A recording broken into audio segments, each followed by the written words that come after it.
Tutoriel pour utiliser Google Earth. Alors, vous pouvez l'utiliser pour vous, hein, si vous avez des petites passions sur la découverte de la Terre, mais on va l'utiliser aussi en SVT. Donc là, on va voir les bases du logiciel. Je vous laisse découvrir un petit peu les options plus compliquées. Et après, dans une deuxième vidéo, on verra l'utilisation d'un fichier qui a été créé par votre enseignant, qu'on appelle les fichiers KMZ, qui permettent de rajouter des lieux ou de rajouter des photos, des cartes spécifiques pour une activité. Donc déjà, il faut le logiciel. Donc vous pouvez le télécharger en allant sur un navigateur. Vous tapez Google Earth. Et le premier lien où il est écrit Google quelque chose, c'est le bon. Donc vous allez sur Google Earth, vous avez cette page qui s'affiche, vous le téléchargez en suivant les consignes et vous devriez arriver à l'installer. Alors il faut avoir un PC assez puissant et un bon débit internet parce que sinon c'est un peu compliqué de l'utiliser. Il y a sur tablette Android ou sur smartphone Android aussi, vous pouvez installer Google Earth. Alors c'est pas la même version et donc nous ça va pas nous être utile parce qu'on ne pourra pas mettre des fichiers par-dessus aussi simplement que ce qu'on fait avec un PC. Donc il faudrait vraiment avoir un PC. En salle, vous aurez ça sur des ordinateurs. Donc une fois qu'il est installé, vous allez le lancer. Donc moi je l'ai déjà installé, donc je le lance. Et vous avez ce petit logiciel magnifique qui s'affiche. Donc là, vous avez le logiciel, vous avez la carte du monde qui apparaît, et vous avez des onglets sur le côté. Alors vous voyez, il y a quand même pas mal de choses à voir, donc on va essayer d'aller vite mais bien. Donc les onglets, on va commencer par les trois onglets, donc vous pouvez les ouvrir ou les fermer.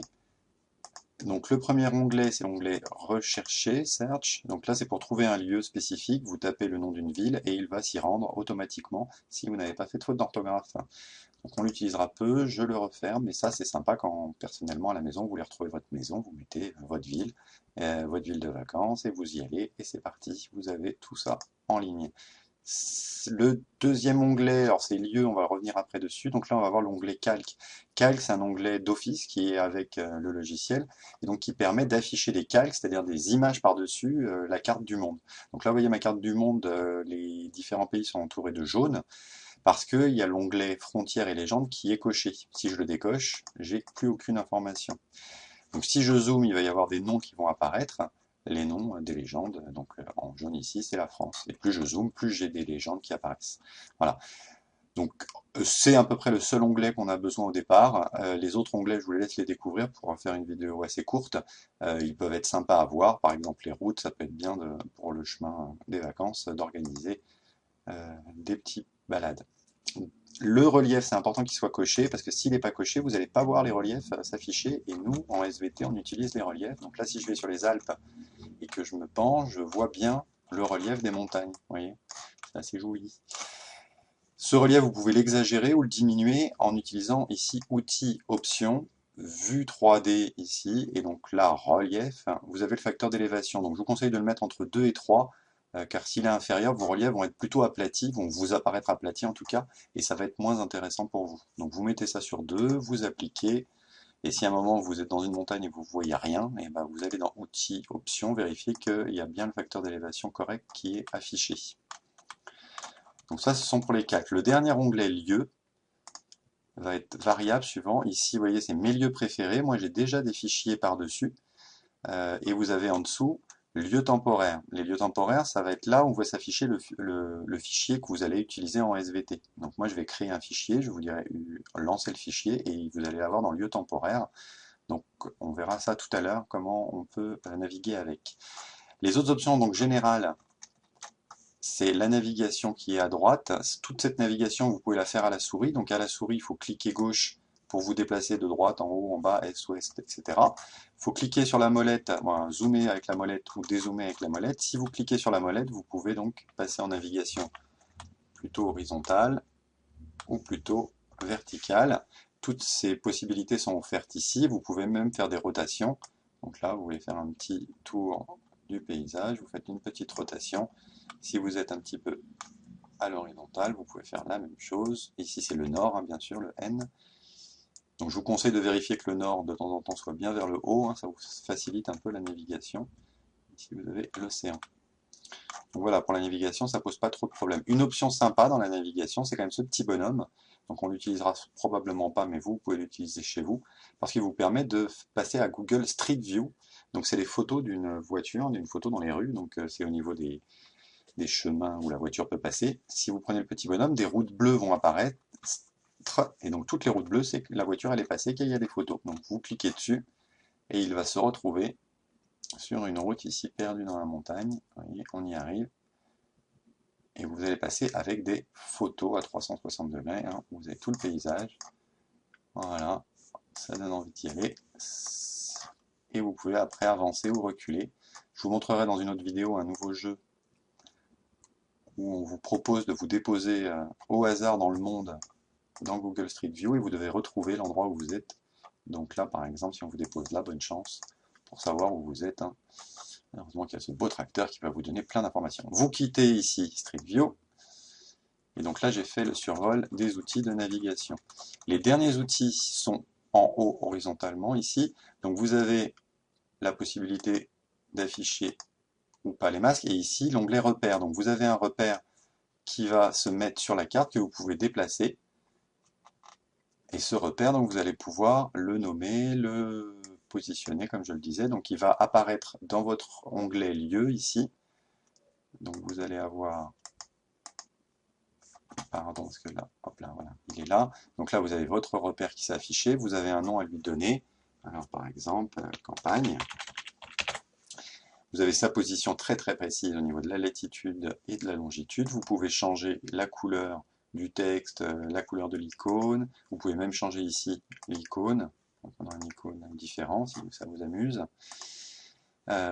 Et quand vous avez validé, votre nouvel onglet apparaît dans la fenêtre lieu ici. Là, il s'appelle campagne, il est là. Pour le changer, vous pouvez cliquer dessus et aller dans propriétés. Et vous êtes planté, vous pouvez le déplacer, vous pouvez changer encore une fois sa forme. Ok. Et voilà, c'est changé. D'accord, donc ça c'est pour un repère. Vous avez l'onglet polygone, c'est pour tracer une surface, une forme sur Google à plat ou en 3 dimensions. Ça vous permet par exemple d'estimer une surface. Si vous voulez savoir la surface, je ne sais pas, je vais aller à Colombe, regardez. Voilà, on va aller à Colombe et on va aller voir le lycée. Et vous avez votre lycée qui est là. Donc je veux la surface du lycée. Je vais cliquer, premier point, deuxième point, puis après je vais suivre tranquillement la zone. C'est le collège, je fais le tour.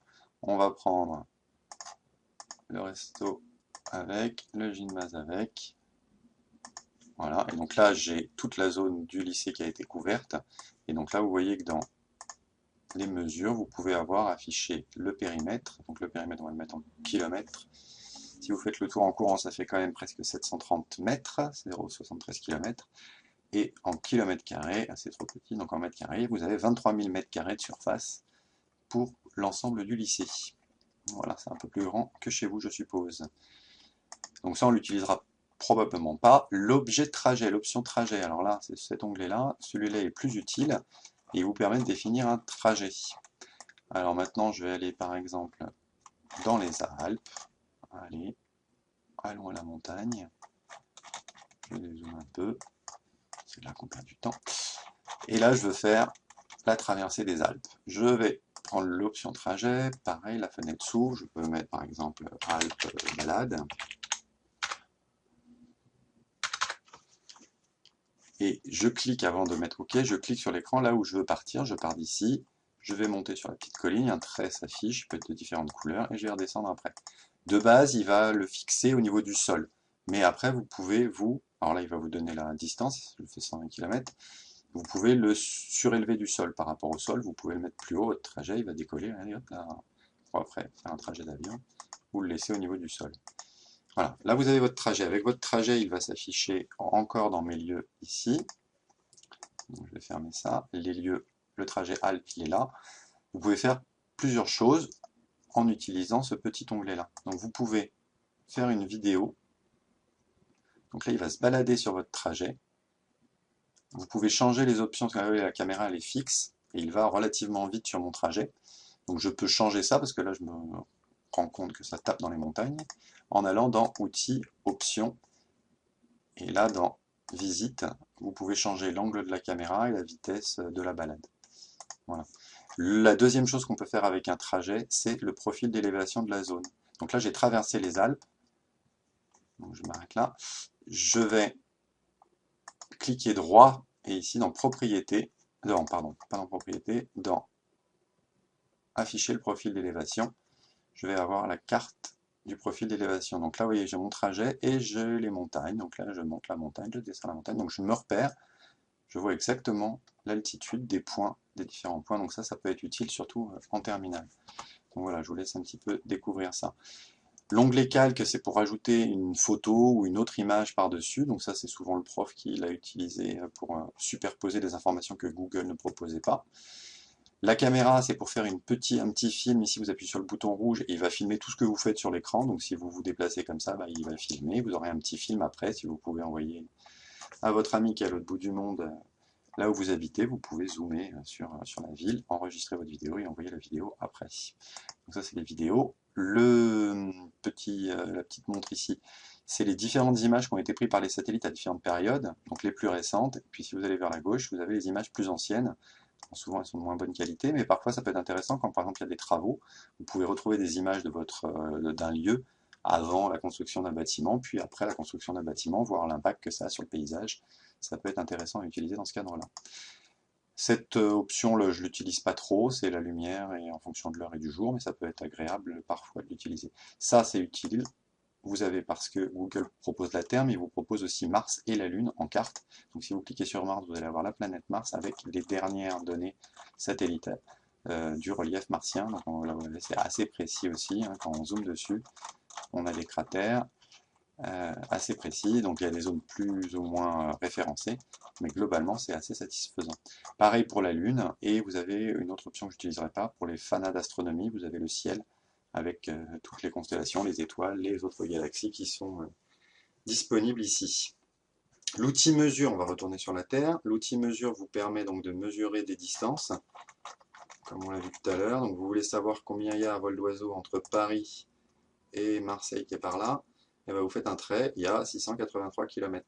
Si vous voulez faire différents points, vous faites un trajet, vous partez de Paris, je vais passer par Bordeaux, par Paris, Bordeaux, voilà, et je vais aller à Marseille. Donc là, j'ai fait 920 km. Voilà, c'est pour avoir des idées de trajet. Envoyer un mail, imprimer une carte, enregistrer la photo, ça peut être bien ça si vous faites un dossier, pour après l'utiliser dans un traitement de texte par exemple. Et enfin, passer à Google Maps, qui est l'équivalent donc sur un navigateur de ce logiciel, mais avec des options en moins. Donc voilà, on a fait le tour pour les bases de Google. Maintenant, dans une autre vidéo, on va voir comment on utilise un fichier KMZ fait par votre professeur. À bientôt.